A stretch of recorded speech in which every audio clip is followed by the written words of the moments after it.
We're bringing to you this morning the fresh gist as they are unfolding for our national dailies. Imo government set up anti-vandalism units to protect public facilities.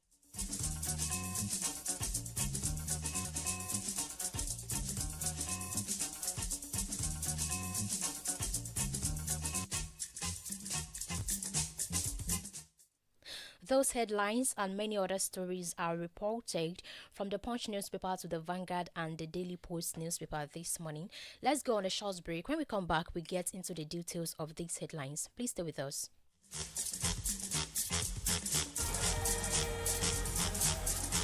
It is another refreshing time and the outpouring power of God as Christ Apostolic Church, Grace of Mercy Prayer Mountain, Adamimogo, Jesus City, presents Sure Mercy of David, a yearly fasting and prayer program where God is set to heal the sick, deliver the poor, set the captives free, and save the lost. Sure Mercy of David comes up in the month of August, every Friday to Sunday, each week in the month of August 2025, as God will be using his anointed servant, Prophet Sam Oluwalo Baba Adamimogo, and many other great anointed men of God. Many spiritual singers will be ministering in song as well. Venue CAC, Grace of Mercy Prayer Mountain, Adamimogo, Jesus City, Ilamija Village, Lekki Epe Expressway, Lagos State.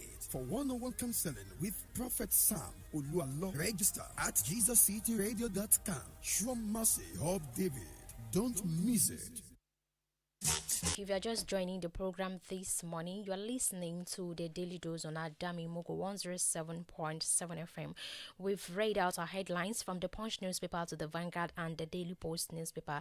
Now we'll be getting into the details of these stories. We'll start from the Punch newspaper. Police rescue 31 kidnapped victims in Taraba, Edo. The Nigerian Police Force has announced the rescue of 31 kidnapped victims in two separate operations in Taraba and Edo States. This was contained in a statement issued by the Force Public Relations Officer ACP Olumoyiwa Adejobi on Friday. In the statement, Adejobi said, and I quote, "In a sustained effort against banditry and kidnapping, the Nigerian Police Force has again recorded significant breakthrough in Taraba and Edo States, successfully rescuing 31 kidnapped victims in two separate coordinated operations in Edo State on Friday, July 11th, 2025 at approximately 7:20 p.m. Police operatives from the state command swiftly responded to an attack along the Fuga Agenebode Road in Etsako East local government area.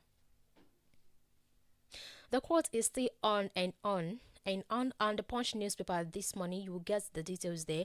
Police rescue 31 kidnapped victims in days in 25 years stall NDDC progress. That is according to Ogbuku. The managing director of the Niger Delta Development Commission (NDDC), Dr. Samuel Ogbuku, has attributed the high number of uncompleted projects of the commission to previous leadership instability. Speaking during an interview on Channels TV's Sunrise Daily program, Ogbuku said one of the challenges of the NDDC in the past 25 years was the high turnover of leadership. In the past 25 years, NDDC has had 16 managing directors and chief executive officers, which caused instability in the system. That is according to him there. A statement issued in Port Harcourt by the NDDC Director of Corporate Affairs, Selendi Thompson Wakama, on Thursday also confirmed the development. Obuku noted that the commission was determined to make the renewed hope agenda of President Bola Tinubu's administration a reality in the Niger Delta region. He restated the board and management's commitment to the mandate given to the commission by the president to change the narrative in the region. Details of that story is on the Punch newspaper this morning. 16 MDs in 25 years tall NDDC progress. That is 2027 article shouldn't be considered for president. That is from Kachiku. Former presidential candidate of African Democratic Congress ADC, Mr. Dumebi Kachiku, yesterday took a swipe at former Vice President Atiku Abubakar, accusing him and members of ADC coalition of dividing the party. He also faulted the purported ambition of the former vice president to contest on the ADC platform, saying Atiku does not believe in a southern president. Addressing journalists in Abuja, Kachuku urged the ADC coalition not to offer the party's platform to Atiku for the 2027 presidential election. He insisted that the former vice president and members of the coalition should not be allowed to hijack the party. The former ADC presidential candidate also alleged that some state chairmen of the party were offered 20 million naira each to resign their position. He said, and I quote, "This is a man whose antecedents clearly show he doesn't believe anyone from the southern part of Nigeria deserves being president." Former Vice President Alhaji Atiku Abubakar has shown that he doesn't believe any other section of the country should replace the next president except himself. Atiku also truncated Chief Obasanjo's government. He is using Jalantas to deceive Peter Obi into running as his vice presidential candidate. I challenge Atiku to say that the presidency belongs to the South. I will reiterate that the ADC is not for sale. As a member of the party, I have a stake. I will not allow strangers to hijack it. The so-called coalition members are not ADC members. They came to cause upheavals in the party. The presidency is not and will never be the birthright of any one section of this country, no matter how much propaganda they spread. That quote is long on the Vanguard newspaper this morning. 2027, Atiku shouldn't be considered for president. That is from Kachuku. Step aside if you won't accept, practice tradition, Olowo tells monarchs. Chairman of Ondo State Council of Traditional Rulers and Olowo of Owo, Obaji Bade Gesin Ogunnoye, has keyed against traditional rulers who abandon traditional practices after ascending the throne. Oba Ogunnoye declared that they should either uphold the constitution's customs or vacate their positions. He said in Akure, the state's capital, during a colloquium held to mark the 10th coronation anniversary of Deji of Akure Oba Alade Toyimbo Alade Lucy. The monarch was responding to a critique by one of the discussants during the event, Dr. Festus Adedayo, who submitted that the traditional institution had lost many of its defining myths and cultural values.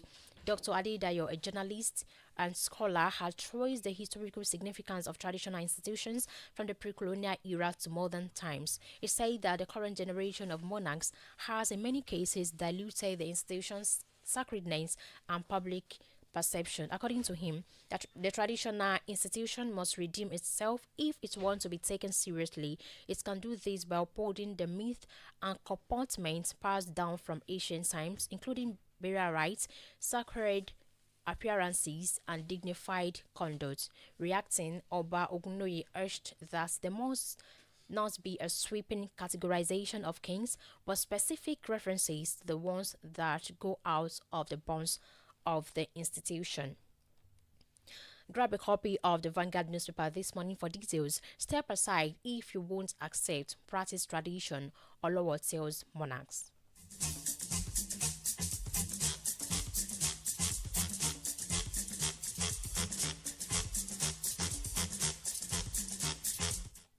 Alright, the studio lines to call this morning to be part of the program 0704 700 7701 or 0707 276 6278. Hello, good morning. Hello, good morning, my presenter. Good morning to you, sir. Okay, so you can still put your call through to us this morning. I think we lost that.